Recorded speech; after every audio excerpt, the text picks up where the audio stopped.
ang tulog ko talagang para sa akin parang okay yung tulog ko eh. Kompleto. Oh, parang di ko nararamdaman yung ulan.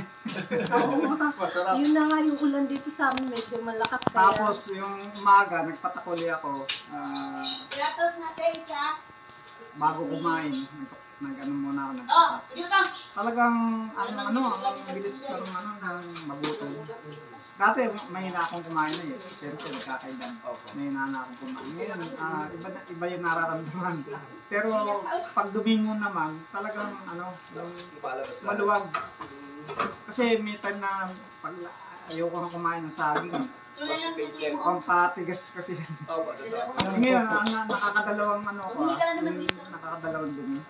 Maganda po yun. Tsaka isa pa, yung parang nawawala na yung hingal-hingal pag naglalakad ng now. Tsaka yung lakad ko, yung parang kalam, lasing-lasing. Kasi parang nawawala ka na sa ngayon parang yung pagtayo ko, parang tatag ng tayo ko ngayon.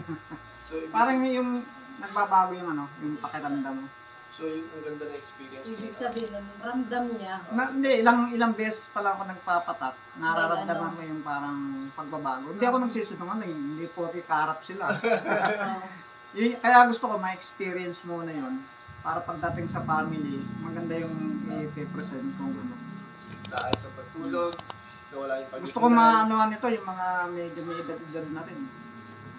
Oo, iba-iba. Iba talaga. Tsaka yung pag-ihi mo talagang normal ba?